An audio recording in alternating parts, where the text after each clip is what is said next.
The Powerball jackpot is up to $348 million, the largest jackpot since January. The chances of winning are 1 in 292 million. If the jackpot is not announced Wednesday night, the money moves to Saturday's drawing.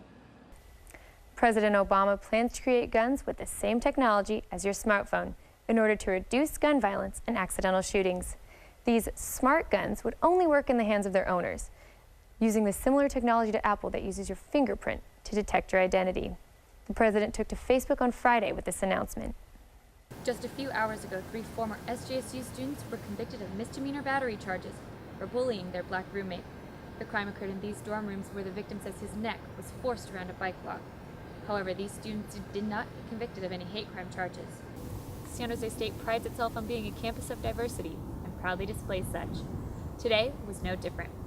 Ruby Bridges received the John Steinbeck Award. Bridges was selected at just 6 years old to be the first African American to go to an all-white school.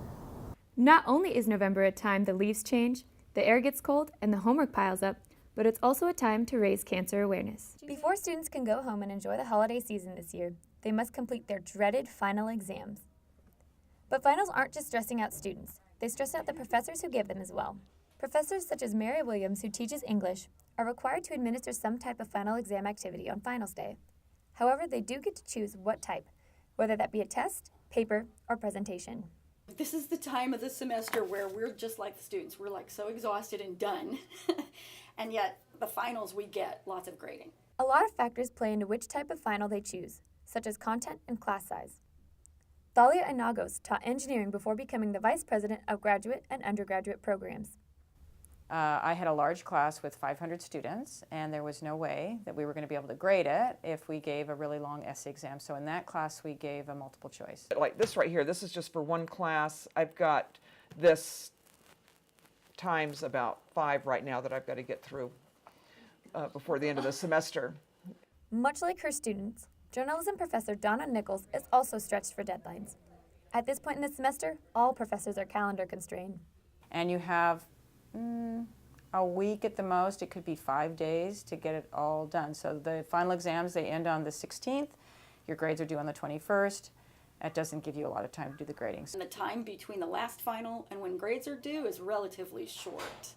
So collecting all that information at the end is like, it's exhausting. Many of these teachers on average have 50 to 80 students in their class. Since they teach 4 classes per semester, they can have more than 200 students at once.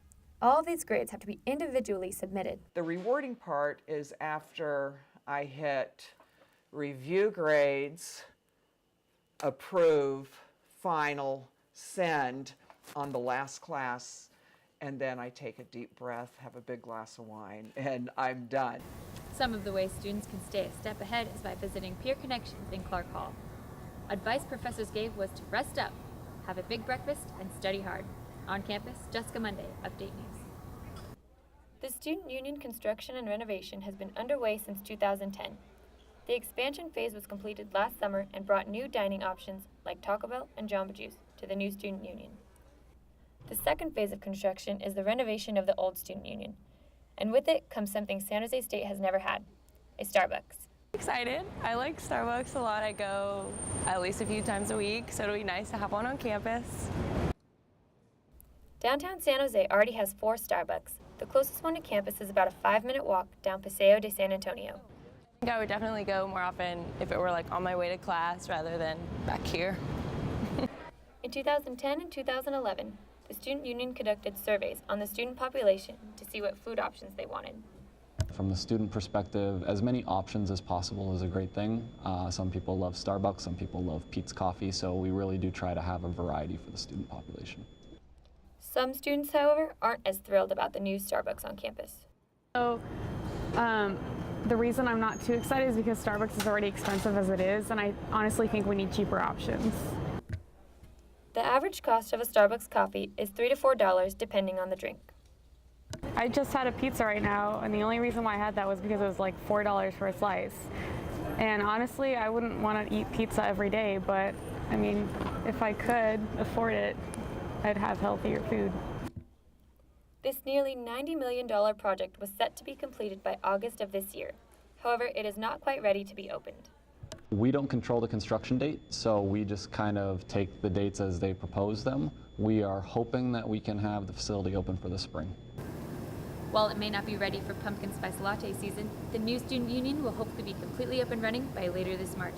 On campus, Jessica Munday, Update News.